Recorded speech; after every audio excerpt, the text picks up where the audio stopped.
Hi guys, it's Kelly, also known on Twitter as KellyAnn1977, and I just realized it's been about 5 weeks since I did a vlog. I don't do as many as I used to, but I do try to do one once a month to let you guys know how everything is going here. Here's Peppy being lazy as usual.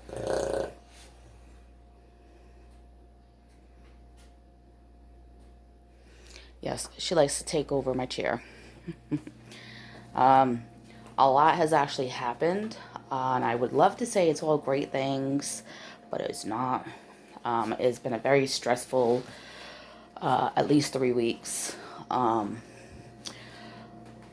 a family member, very young, got attacked by a dog and has had 5 surgeries and an ear surgery. Person was attacked at the neck on the left side. If people don't know, that's where your main artery is. And behind the main artery, you have a secondary, smaller main artery. And the secondary main artery was affected. This person's going to need, as they grow, reconstructive surgery of the neck. But all the 5 surgeries that this person has had has helped.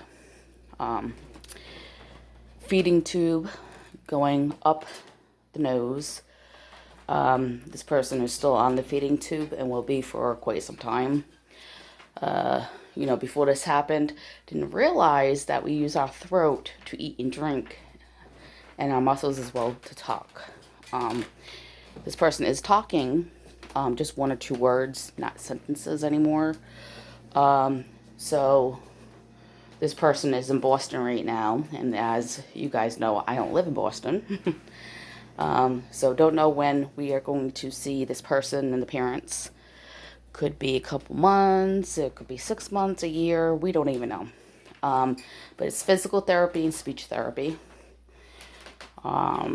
So trying to deal with that. Tomorrow will be 3 weeks that happen. And then my husband went up to the hospital, which is next state over, about an hour and a half away. And the second time he went up there, the truck broke. So we had to get it fixed. We did know that was going to happen. We got an oil change, and we got the most important thing done the second week in January. And my husband was told, don't push it, just use it when you need to. But he pushed it by going up there. It's 2 days in a row, 6-hour drive. And then, it's cold and you can't go into the hospital. Only the parents were allowed. So he was in the truck with it turning it on, turning it off to try to keep warm. So we had to take care of that, which was over $1,500. We still owe a little bit of money, but our mechanic's working with us and it's really good. My husband has been going to him for almost 7 years, since he got his truck, Tundra. Unfortunately, these parts that went, they're Toyota parts, and you can only get them from Toyota company. So, they're kind of expensive. But the good thing about my mechanic is that he's certified through the state. What that means is that every job that he needs to do, he needs to put it into a computer. And he needs to hook the computer up to the vehicle through the gas, the pipeline at the back. And they have a certain amount of time to do a job. So the job we had done should have taken no more than 8 hours. And the guy got finished doing it in 7 hours.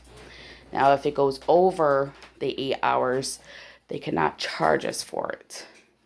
So the labor that they say is the labor that it is. So that's the good thing about it. So we have one more major thing to do to our vehicle once we get the stimulus check, because we don't have the money to do it. And that's where our last stimulus check went. We had $256 left out of it. And it went straight to getting in the truck fixed. So hopefully this is the last thing. 4 years ago is when it started to break down. 2 years after my husband bought it. So, that's not bad. It went 2 years before anything needed to be done other than oil changes and tune-ups. So last year we got the tires. Last year it did pretty good. I think we went about 10 months before anything needed to be done to it. And then beginning of January last year, we needed a battery. So we got it from our mechanic this time, which was $750. And then the wires were all rusted, and they didn't realize that. So like in March, April, we had to get it towed over there, which was like $65. And then we had to get just 2 wires replaced to the battery, which in January they should have noticed they were rusty. It was like a $5 job, which is very annoying. If you notice something, mention it. It's not hard to do. And then, I want to say November, the end of November, beginning of December, the battery was dead. So we had to get it towed again. And that's not even a year later. And they did test on it, and they have to do this test twice. And if the same outcome comes, then my mechanic can get the money back for the battery. So that's what he did. And apparently 2 cylinders out of 4 were no good. And it came like that out of the factory. So it was covered still under warranty. So he sent the report and sent the battery back to get the $750, and we got a new battery. And he said the battery that we have was brand new. He ordered it in October. These batteries for $750, you should get at least 2 to 3 years out of them. They're the same company that makes batteries for big trucks and rigs and stuff like that, so you should get a few years without a problem. But it's under warranty for a year. But if it's a fault like that, where the cylinders are no good, then it's not wear and tear on the battery, is because of that. So we had to take care of that. Then my sister's house burns down. My aunt's great granddaughter died in the house fire. She was under the age of 5. So all these crazy stuff happening, just back to back all at once. Got into another argument with my mother, and I no longer talk to her. We can't even text each other, because trying to have a relationship with just texting, she'll text me things like 10 years ago, I did this for you, and throwing stuff up in people's faces. She had a little fundraiser for my sister, and 3 days later, she's texting my sister after it, like, oh, guess you don't need me anymore now that you got all that money from me for doing the fundraiser, and I had to set everything up and take everything down, and you didn't even stay until the end. My sister got there at 12 and didn't start until 3. My mother told her it started at 12. The bar actually did all the cooking of the food and donated the profit of the food to my sister. And, my sister got $500 out of the deal. And she left at 7 o'clock at night. She was there for 7 hours. When she didn't have to get there, she could have got there at 3. And she could have stayed until 10. My mom ended up leaving about 9. And then, she says she no longer drinks. And in the past, she's had an issue with that, as well as myself. And then I found out that she was drinking shots and mixed drinks and lied about it. And I already knew she was drinking because she told me, like 6 months ago, that she was driving home and she took the back road, so it took her a long time to get home, because this is one state to another state. So where she lives, where we're in the same state, it's a 45-minute drive to my house. It's about another 40-minute drive from my house to the place that she goes to, next state over. So it probably takes her on the highway like an hour. And she took all the back roads, so it took her a long time. And I got nervous because she was supposed to text me when she got home. And she getting home, and it's after midnight. Don't know if she's dead or alive, what happened. And then she told me she had Long Island iced tea, and that's why she took the side roads, because she wanted to make sure that nothing happened. But she's not supposed to be drinking hard liquor. They told her, the doctors, because of medication, that she can have wine or wine coolers. She can only have one drink. If she has more than that, it will interfere with her medication. No hard liquor, no beer, which she doesn't like beer. So, stuff like that I keep finding out about. And supposedly she hurt her neck, but then she's playing pool and lying about getting surgeries. Getting eye surgery got canceled. And she claims she drove all the way up to the hospital next state over, and that they didn't tell her before she got there. She's having people bring her back and forth and complaining about having to give gas money, and then they don't even do the surgery. Her neck surgery, she has a hole in her neck from her medicines, and they're supposed to just stitch that up. And she's supposed to get it done 4 times now in the past 5 years, and she's never gotten it done. And she gets dropped off at the day surgery and then has no way home. So just stuff like that. I ain't got time for it. My grandson's he was in the ICU level 3. And they couldn't move him until he was completely out of the ICU.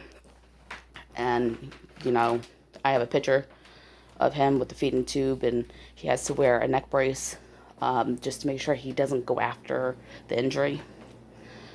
And then to also help with his neck, from, not having the muscle tone. That's what the physical therapy is going to be. It's going to help build the muscle that's there in his neck. And he has to learn how to walk and use his hands again. So he's got a long road to go. I would imagine they wouldn't release him from Boston until he can eat and drink. I would not want to be taking my child home with a feeding tube going up the nose. But he's doing really good at not pulling on it and stuff, which is good. He didn't like the IV, though. He took out the IV while he was at the hospital, like 10 days after the injury. So they put him into a man-made coma and tried to wake him up 3 days later, but he wouldn't wake up.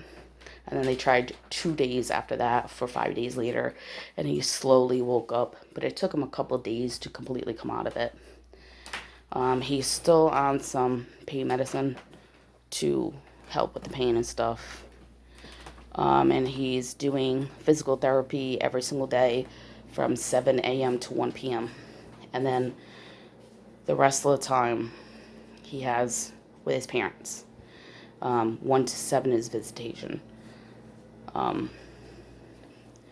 So I'm not sure how they're going to fit the the speech therapy. They may do that maybe at the beginning at 7 o'clock for an hour or something. Because unfortunately on his left side of his brain, we have 7 areas to the brain that light up different colors. And by doing MRIs and CAT scans, they play with his feet to see what the brain's doing. And he only has 3 out of those 7 areas working. And the 4 areas that do not work will never come back. He has dead cells in the brain. So they have to monitor him for the rest of his life to make sure that he doesn't end up with a tumor or cancer. He has a very small blood clot on that side, but they're not too concerned about it because it is small. So they're hoping it will go away and absorb into the body. But he did have a large blood clot that they didn't know when he first got to the hospital, and he ended up having a stroke. So that probably caused more damage to the brain. And he was blue in the face for at least 3 minutes. It took them 3 minutes to bring him back. So he's had a long road. He's got a long road to go. He has his tablet. They allowed him, the hospital, to have his tablet. It's child-proof, so whatever's on there is all he can interact with. So he watches his favorite show, Blimpie, which is made for an older child. I want to say age 5 and older. They talk about like having a lemonade stand, how to make lemonade, and how to make profit and stuff like that. He learned how to make a kite. So it's more, they dance and stuff in it. So I think that's why he likes it, because he likes music. So, with everything going on and letting my mom know about this, because I wasn't talking to her when this happened. And, she just started in with, "Oh, I'm sorry, your grandson's sick." Well, he's not sick. He was he had an injury. He doesn't have a common cold, which really upset me because it told me that she wasn't reading the text messages. Then my sister, she decided to text my sister. My sister told her to reread the text message. So when she reread it, I guess that's when it sunk in. And then at first she was trying to be supportive. We're thinking about him. I went to church. We'll light candles for him. We go in there and stuff like that. And then it turned into, a couple days later, it turned into at 5:20 in the morning, she's calling and texting me. People usually sleeping at that time, throwing up into my face about her best friend. And I went over to her best friend's house, and I haven't gone into her house yet. Like I told you guys before, I have gone to my mother's house 3 occasions. She's 45 minutes away from me at least. She's never invited me in her house. It's always, I'm leaving, or twice I went with her, and I'm like, "Oh, can I come in and see your place?" "Oh, it's messy right now," or "I'm just running in to grab something real quick." And then me and my husband picked her up from the hospital 3 years ago and brought her home. I had to leave my class for college because she was stranded at the day surgery. And we went and got her, and we brought her home, and she did not offer to let us in. At the time, she had a boyfriend, and she said that she was going to get a couple of clothing and her medicine and go over his house for the weekend. So, for her to be throwing that up in my face when I was only there in September to babysit her friend's granddaughter, who's 8 years old, and her mother, who has a pacemaker and is a diabetic, and she's in her 60s. I did not go over there to hang out. I did not have fun while I was there. It was my day off, and I would have rather have been able to spend it with my husband. She was supposed to be going out at 12, so I don't know why she couldn't just have picked me up at 11:30, but she picked me up at 10:30, and we sat there for an hour waiting for her friend to come back from grocery shopping, and then I got stuck putting away the groceries. I also spent $22 in subs so that everybody would have something to eat. She was supposed to be back by 4, and by 3, and then because her friend got back later, because like I said, it's like a 35, 40-minute drive to go there. So she picked me up at 10:30. When her friend got back, it was after 12. So by the time they got to the Eagles, it was probably 12:30. So they were supposed to leave at 3. She didn't end up leaving until 4. She wasn't answering any of my text messages. She came back at 4:30, and I got home after 5. I'm doing you a favor. So, I was gone 6.5 hours. So, yeah, really, that really irritated me. That I did you a favor and then you throw it up in my face.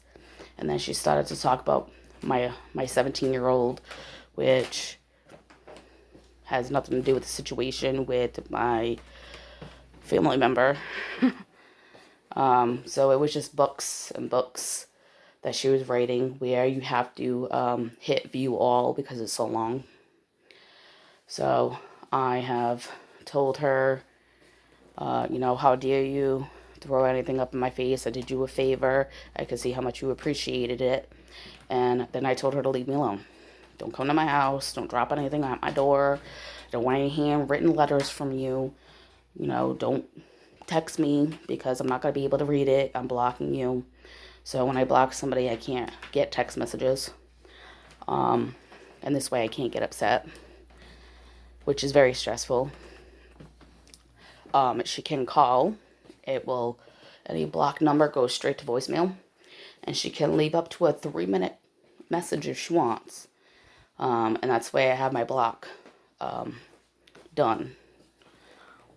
But other than that, I have not talked to her. Sunday was 2 weeks. I have not talked to her. So this incident happened Tuesday evening. I let her know about it Thursday.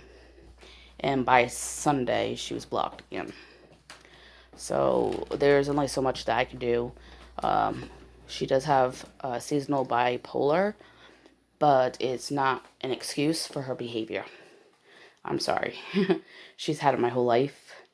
She finally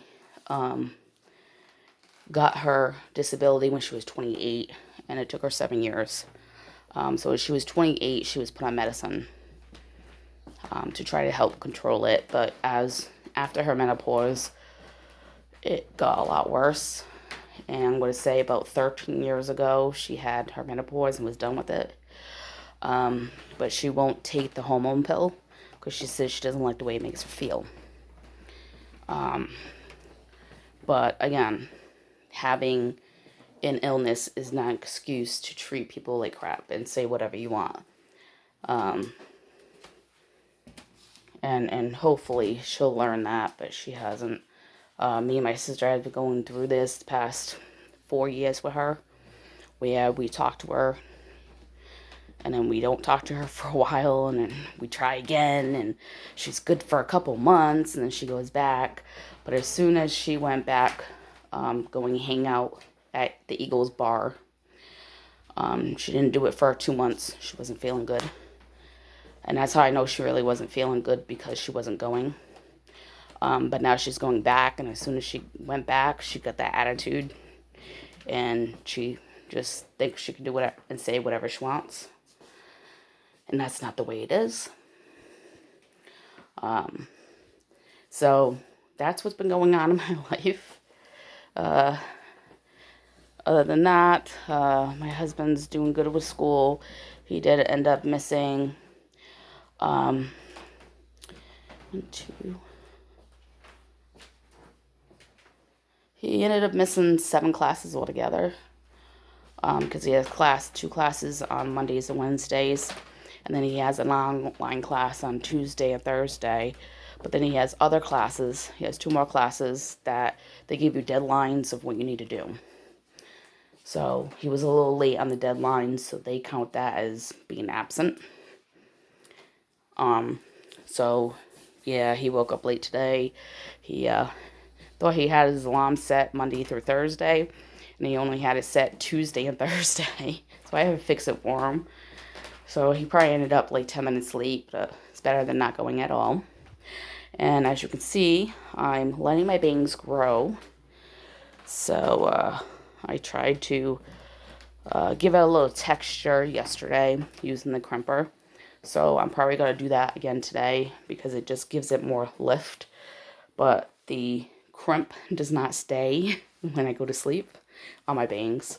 So I can usually crimp my hair, and if I take my time doing it, it takes me about an hour.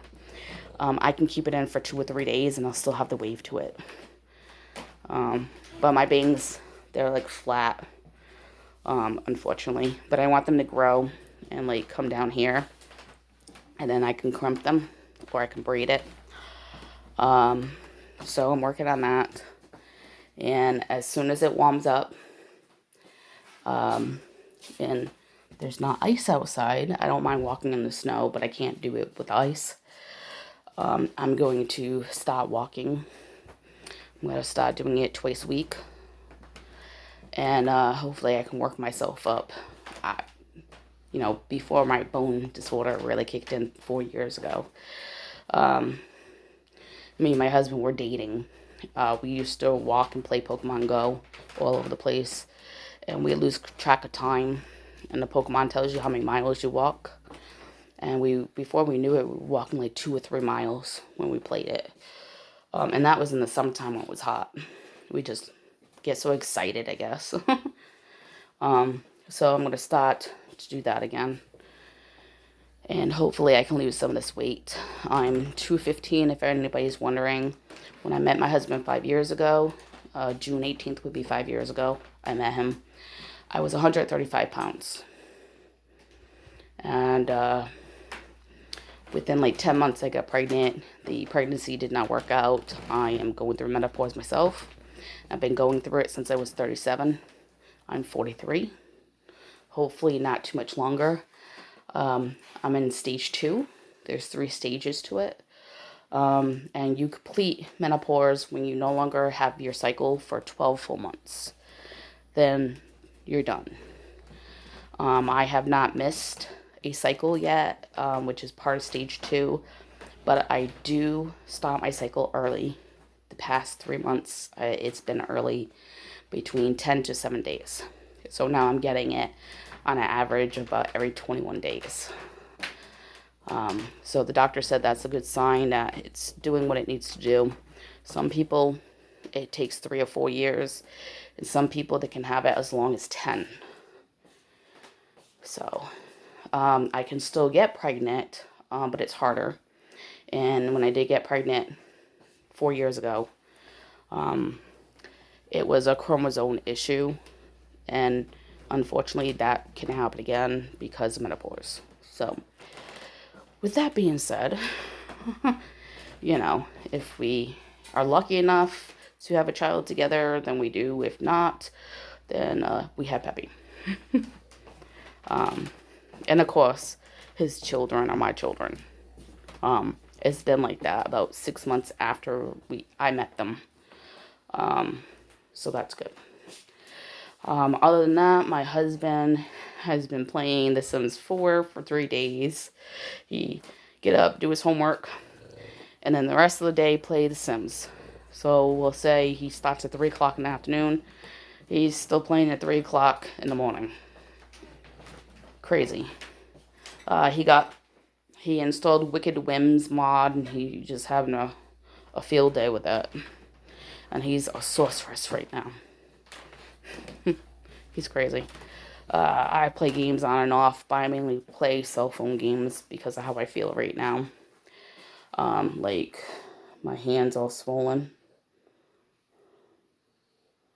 You can really see it by my wrist. And my knuckles hurt, and they're tight. But I'm going to let you guys go. I just wanted to give a brief update. Ended up being longer than I expected. I'm going to go ahead and use my portable washing machine, and need to vacuum and clean the bathroom. So here's my portable washing machine. I did do an 8-minute review on it. But that's the washing machine. And I hope everybody has a great day. If you watched this, thank you very much. If you have any comments or any concerns, don't hesitate to leave them down below. If I get enough questions, then I will do a Q&A. I haven't done one in a couple years. And thank you for watching. Bye.